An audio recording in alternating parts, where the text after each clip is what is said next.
여러분 안녕하십니까, 강시열 변호사입니다. 자, 반전이 일어났습니다. 종합특검이라고 있죠. 3대 특검, 3개의 특검이 끝나고 나서 민주당 애들이 종합특검을 만들었잖아요. 여기서 홍장원이를 입건했습니다. 내란 중요 임무 종사자로 입건했습니다. 홍장원이를 입건했습니다. 홍장원이 누굽니까? 윤석열 대통령한테 불리한 진술을 했던 홍장원이가 내란 중요 임무 종사자로 입건됐습니다. 조태영 국정원장도 입건이 됐습니다. 자, 이 소식 빠르게 전하겠습니다. 특검 이번 주 내로 수사기한 연장 보고서를 제출한다는 건데요. 지금 종합특검이 내란 수사를 계속하고 있는 거 아니겠습니까? 그런데 수사 기간도 연장하겠다 그러면서 계속해서 수사를 하던 중에 홍장원 전 국정원 1차장을 내란 중요 임무 종사 혐의로 입건했다는 겁니다.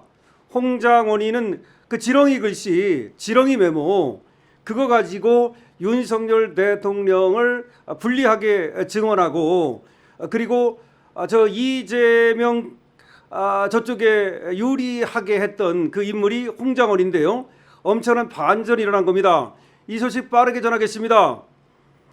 3대 특검의 남은 의혹을 쌓는다는 종합특검 권창용 2차 종합특검팀인데요. 여기에서 홍장원 전 국정원 1차장을 내란 중요 임무 종사자로 입건해서 수사에 나섰습니다. 물론 조태용 그 당시에 국가정보원장도 입건을 했습니다.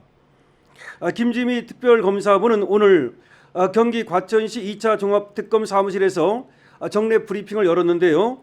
조 전 원장과 홍장원 전 차장 등 국정원 정무직 출신 6명을 내란 중요 임무 종사 혐의 피의자로 입건해서 수사한다는 겁니다. 근데 다른 사람은 우리는 관심 없고 홍장원에 관심이 있는데, 홍장원이가 지렁이 메모 어쩌고저쩌고 하면서 사실은 이 홍장원하고 저 박지원 저쪽에 또 연관관계가 있다는 소문도 있었고, 그 다음에 박선원 여러분 기억하실 거예요. 민주당 의원 등과 그 하나의 그 교류를 하면서 윤석열 대통령이 이 계엄이 내란이다라고 하는 프레임을 만들어갔던 인물인데, 그러니까 계엄이 내란이다라는 프레임을 만들어가는데 가장 중요한 그 역할을 한 자가 이 홍장원인데, 이 자가 오히려 자기가 내란 중요 임무 종사자로 입건이 됐다는 겁니다. 엄청난 대반전이 일어난 거죠. 지난달 국정원 전산 서버에 대한 압수수색 영장을 집행하고 관계자 40여 명을 조사한 결과 123 비상계엄 당시 조태용 전 원장이 윤석열 전 대통령과 만난 후 국정원 내 정무직 회의 및 부서장 회의를 개최한 사실이 있는데, 여기에서 지금 홍장원의 혐의가 뭐 밝혀졌다는 거입니다. 그래가지고 조태용 원장은 식구일 조사를 위해서 출석하라고 통보했는데, 일단 조태용 원장은 거절 의사를 밝혔다고 하고요. 특검팀은 홍장원에 대해서 22일 출석할 것을 통보했다는 겁니다. 홍장원에 대해서 22일 출석하라고 통보했다는 겁니다. 특검팀에 따르면 윤 전 대통령이 비상계엄을 선포한 이후에 국정원이 미국 정보기관에 접촉해 계엄을 정당화하는 취지의 메시지를 전달하려고 했는데, 글쎄 메시지를 전달하려 했던 것이 제가 되는지는 모르겠어요. 어쨌든 간에 이제 계엄을 발령하고 나서 이 계엄의 취지와 이런 것들을 이제 미 정보기관에 주려고 했겠죠. 그런데 그것이 제가 된다는 건데, 어쨌든 간에 중요한 거는 말이죠. 이 홍장원이가 종합특검팀에 의해서 지금 내란 중요 임무 종사자로 입건이 됐다는 거, 이게 중요한 얘기를 할 수 있습니다. 물론 조태용 국정원장이라든가 홍장원 차장이라든가 그 말고도 또 국정원 간부들이 과연 회의를 열고, 그리고 이 계엄의 정당성에 대해서 미국 정보기관에 그 정보를 주려고 했던 거, 그게 내란이 되는지 여부는 차치하고, 제가 볼 때는 그거 가지고 내란은 안 될 것 같은데, 어쨌든 간에 홍장원이가 그렇게 이재명 정권에 저 민주당에 유리한 발언을 계속하고 유리한 진술과 증언을 했음에도 불구하고 홍장원이가 여기서 빠져나오지 못하고 이렇게 내란 중요 임무 종사자로 특검팀에 불려가는 걸 보면서 홍장원이가 자기가 살려고 배신을 때렸지만 지금 그것이 성공하지 못한 것이 아닌가, 이런 얘기가 지금 됩니다. 뿐만 아니라 곽종근도 다시 소환이 됐다는 얘기가 나오고 있습니다. 곽종근도 소환 대상이 됐다는 말이 나오고 있는데, 그러니까 저번에 내란 특검이 있었고 김건희 여사 특검이 있었고 최상병 특검도 있었지 않습니까? 이 특검이 다 끝났죠. 그리고 이 세 가지의 미진한 부분을 수사한다면서 종합특검이라는 걸 만들었어요. 민주당에서. 권창정 특검입니다. 근데 여기서 뭐 여러 수사를 하고 있는데 김지미 특검부라는 사람이 여기 이제 브리핑을 한 거죠. 그런데 내란 중요 임무 종사자로 홍장원이를 입건했다는 겁니다. 홍장원 외에도 당시 국정원장도 입건을 했다는 얘기인데, 그럼 뭘로 입건을 했느냐 보니까 그 당시 뭐 회의를 열었다는 거죠. 그러면서 이 계엄과 관련해 가지고 말이죠. 그러면서 이 계엄의 정당성 등을 미국 정보기관에 뭐 알리려 했다, 뭐 그런 얘기입니다. 정확하게 지금 뭐가 유죄라는 건지는 좀 이제 법조인적 시각으로 봐도 이해는 안 갑니다. 그게 내란 중요 임무 종사자인지 여부는 따져봐야 되겠죠. 그러나 여기서 관심이 가는 건 뭐냐? 홍장원이야말로 완전히 민주당 편에 서가지고 사실상 말이죠.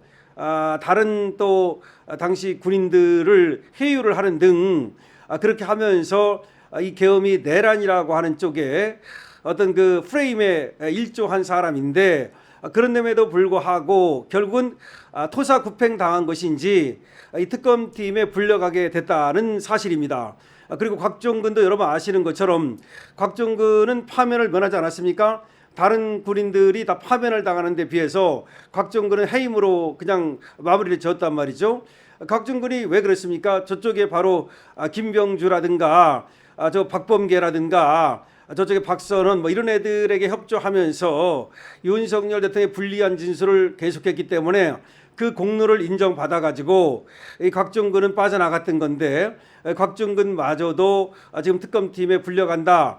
물론 이제 불려가는 이유가 또 뭐 이것이 금방 제가 되는지 여부는 따져봐야 되겠습니다만은 결국 어떻게 보면 배신을 때렸던 이런 자들이 자기들도 역시 팽을 당하고 버려져서 감옥에 가게 되는 것은 아닌가, 이런 생각이 드네요.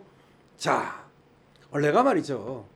얘들이 배신 때렸다는 것인데 그랬다고 자기들이 살아남을 수 있느냐, 그건 봐야 된다는 생각을 했는데, 원래가 저쪽에서 배신 때렸으면 이쪽에서 받아주는 것 같아도 결국 또 배신 때릴까 봐 경계를 하거든요.